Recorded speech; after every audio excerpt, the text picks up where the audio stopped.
कि 2024 की चुनावी जंग को अभी एक साल बाकी है, लेकिन बीजेपी ने उत्तर प्रदेश के कौशांबी से चुनावी अभियान की शुरुआत भी कर दी है। गृह मंत्री अमित शाह ने टारगेट फिक्स कर दिया है।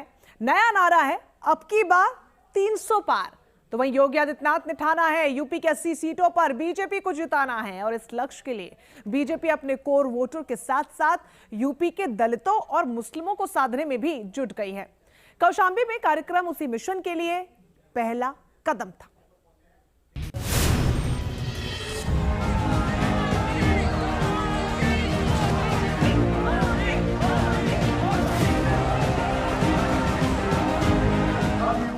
मैं पूछने आया हूं, अब 24 का चुनाव है, मुझे बताओ 24 में यूपी क्या करेगा? जरा जोर से बोलिए, क्या करेगा भाई? सरकारें कैसे चलनी चाहिए, आज दुनिया भारत की तरफ देख रही है।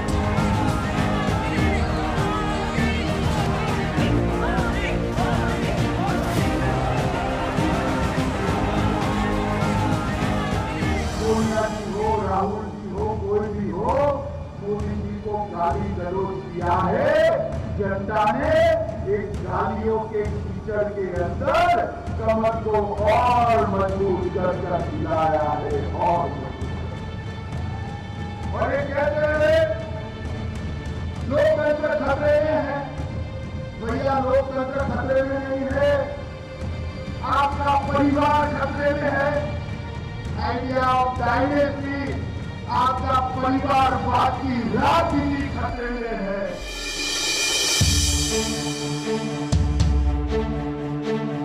यूं तो ये मौका था कौशांबी महोत्सव का, लेकिन एक तरह से यूपी में ये बीजेपी के मिशन 2024 का आगाज था। गृह मंत्री अमित शाह और यूपी के मुख्यमंत्री योगी आदित्यनाथ की जुगलबंदी अब यूपी के मिशन 80 में जुट चुकी है। मिशन 80 मतलब यूपी की सभी 80 लोकसभा सीटों पर जीत। इसके साथ ही अमित शाह ने 2024 में 300 से ज्यादा सीटों पर जीत का ऐलान कर दिया है।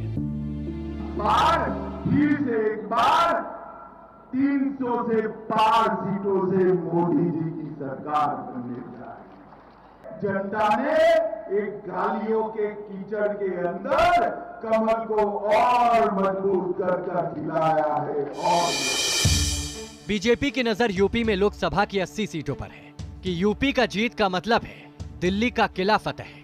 यही वजह है कि मोदी, योगी और अमित शाह की तिकड़ी का फोकस यूपी विजय पर है। बीजेपी का सबसे बड़ा हथियार हिंदुत्व है। अयोध्या में राम मंदिर का निर्माण जारी है। जनवरी 2024 में रामलला मंदिर में विराजमान भी हो जाएंगे। बीजेपी ये मानकर चल रही है कि उसके कोर हिंदू वोटर कहीं और नहीं जाएंगे। फिर भी योगी यूपी की जनता को हर सभा में ये बताना नहीं भूल रहे हैं कि सरकार उनके लिए क्या क्या कर रही है। आदरणीय प्रधानमंत्री जी आए थे, आजमगढ़ को पूर्वांचल एक्सप्रेसवे के साथ लखनऊ से जोड़ने का कार्य किया। आज आजमगढ़ का लखनऊ के साथ कनेक्टिविटी आज मात्र 2 से 2.5 घंटे में आजमगढ़ से हम लखनऊ पहुंच सकते हैं। पूर्वांचल एक्सप्रेसवे की सौगात आदरणीय प्रधानमंत्री जी ने आजमगढ़ वासियों को दी। बीजेपी का फोकस दलित और मुस्लिम वोटर्स पर भी है। यही वजह है कि अमित शाह और योगी आदित्यनाथ ने यूपी के दलित बहुल कौशांबी से मिशन 2024 की शुरुआत की। 2024 के आम चुनाव में पूरे देश में 300 पार सीटें होंगी लोकसभा की, और उत्तर प्रदेश में हम 75+ जीतेंगे। बीजेपी कौशांबी महोत्सव में उन 5000 दलित महिलाओं को भी ले आई थी जिन्हें यूपी सरकार की योजनाओं का लाभ मिला। मतलब साफ है कि बीजेपी बीएसपी के कोर वोट बैंक में घुसपैठ करने के लिए कमर कस चुकी है। सबसे बड़ी बात है कि अमित शाह ने कौशांबी का ही दौरा इसलिए चुना है कि कौशांबी दलित बहुल्य सीट है और बीजेपी दलितों के बीच एक बड़ा मैसेज देना चाहती है। और इस कार्यक्रम के भीतर भी जहां पर अमित शाह आए थे, 5000 दलित महिलाओं को लेकर आया गया था जो कि सेल्फ हेल्प ग्रुप के माध्यम से काम करते हैं। यानी कि यहां से बीजेपी एक बड़ा संदेश देना चाहती है और उत्तर प्रदेश में 20% दलितों को एक बार फिर अपने साथ लाने की कवायद शुरू कर रही है। यूपी में बीजेपी दलित कार्ड खेल रही है। प्रदेशों के नेताओं को यकीन है कि 2024 में दूसरी पार्टियां हवा में उड़ जाएंगी और बीजेपी 80 सीटों पर जीत हासिल करके ही रहेगी। केशव जी, अमित शाह जी ने कौशाम्बी की धरती से 300 प्लस का नारा दे दिया है।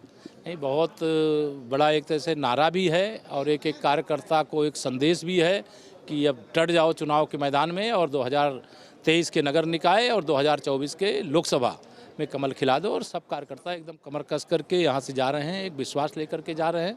और उत्तर प्रदेश के अंदर जब आए तो उन्होंने कौशाम्बी से इसकी शुरुआत किया है। हमारे लिए ये गर्व की बात है और मैं उनका स्वागत अभिनंदन करते हुए भरोसा दिलाता हूं कि जो संकल्प उन्होंने उत्तर प्रदेश के एक कार्यकर्ता को और जनता के सामने रखा है उसे सफल बनाए। निश्चित रूप से केंद्र में बार बार मोदी सरकार और फिर से एक बार 300 पार का नारा दे के गए हैं पूर्वांचल और बुंदेलखंड के कार्यकर्ताओं को और जनता को। और जिस प्रकार से योगी और मोदी सरकार ने काम किया है, निश्चित रूप से दोबारा फिर 300 पार होने वाला है। उत्तर प्रदेश 80 पूरा लेने वाला है। यूपी के दलितों में बीजेपी पिछले कई सालों से सक्रिय है। प्रदेश सरकार की योजनाएं घर घर तक पहुंच रही है।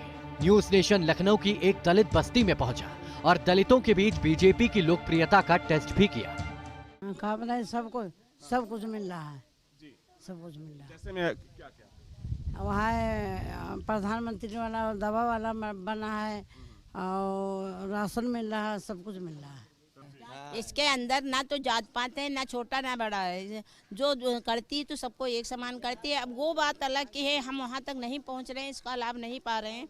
लेकिन सरकार अपनी तरफ से लाभ नहीं हटा रही है। हम खुद नहीं पहुँच पा रहे हैं जो हम उसको लाभ को उठा सके। इसलिए इस चीज़ को ऐसा कुछ करें कि जो अनपढ़ लोग हैं, नहीं पहुँचने वाले हैं, उन लोगों को कोई योजना इसी साथ में जोड़ दें कि हाँ वो आके और गरीबों से पूछ के उसका काम फायदा दे।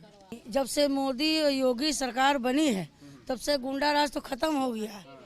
और सबसे ज़्यादा जो आतंक फैलता था, हर घर में लड़ाई होती थी, पुलिस दरोगा सुनाई नहीं करते थे, अब तो सब सुनते हैं, दौड़ते भी है। इतनी सरकार आई है, भूखे को पेट नहीं भरी है, मगर योगी मोदी की सरकार जो आई है तो भूखों के पेट भरा। सबसे बड़ा पुण्य तो यही काम किया। बहुत सहायता करती है, रात दिन कभी भी कुछ भी होता है तुरंत पुलिस को बुलाया जाता है, तुरंत आते हैं। ये चीज़ का लाभ मिलता है। इस चीज का लाभ है? हाँ, मिल रहा है, पेंशन मिलती है हम लोगों को। पेंशन मिलती है? कौन सी पेंशन मिलती है आपको? विधवा। अच्छा, विधवा पेंशन कितना मिलता है? ये हमको मिलता 3000। 3000? नहीं, बिल्कुल सही बात है, बिल्कुल अच्छी बात है। सफाई भी चल रही है। यहाँ पहले गंदगी थी, अब नहीं गंदगी, अब साफ सफाई रहती है। तो आपको लगता है कि पहले के मुकाबले जो सफाई कर्मी हैं, जो शहरों को साफ करते हैं, उनका मान सम्मान बढ़ा है सरकार? बिल्कुल बढ़ा, बिल्कुल बढ़ा, बहुत ज़्यादा बढ़ गया। हाँ, हमको तो सब लाभ है जी, सब कुछ मिल रहा है। राशन भी मिल रहा है, पैसे भी मिले हैं मोदी के जो भेजे हैं खाते में। 4000 एक बार मिला, 3000 एक बार मिला, 500 एक बार मिला। हमारे लिए तो सही है। बस गैस सिलेंडर जो महंगा है भाई उसका सस्ता हो जाए। तो जो मोदी जी कर रहे था, मतलब हमारे लिए तो बहुत ही अच्छा कर रहे हैं कि हमको राशन ही मिल रहा है। लेकिन हमको जो बहुत सी चीज़ें हैं जो हम लोग को नहीं, महंगाई जैसे गैस है, ये सब चीज़ हम लोग को थोड़ा महंगा पड़ जाता है क्योंकि भाई गरीब है इसलिए। और जिनके पास पैसा है तो उनके लिए तो सभी चीज़ है। एक तरफ बीजेपी दलितों को साथ कर बीएसपी के वोट बैंक को हथियाने में जुटी है, तो दूसरी तरफ समाजवादी पार्टी के कोर मुस्लिम वोटर्स को भी अपने पक्ष में लाने के लिए बीजेपी ने व्यू रचना कर ली है। बीजेपी मुस्लिमों के बीच अपनी छवि सुधारने की कोशिशों में जुटी है। अभी हाल ही में कर्नाटक के बिदरी शिल्प कलाकार शाह रशीद अहमद कादरी को पद्म सम्मान मिला, तो उन्होंने दिल की बात प्रधानमंत्री मोदी से की। कहा कि उन्हें अपेक्षा नहीं थी कि बीजेपी राज में उन्हें ये सम्मान मिलेगा। कांग्रेस पीरियड में 5 साल तक कोई तरह नहीं हुआ। उसके बाद वो खामोश बैठ गया कि बीजेपी गवर्नमेंट है, ये हमको नहीं देती। मगर आप मेरा ख्याल गलत साबित करके मेरे को चुनिए, उसके लिए बहुत बहुत धन्यवाद।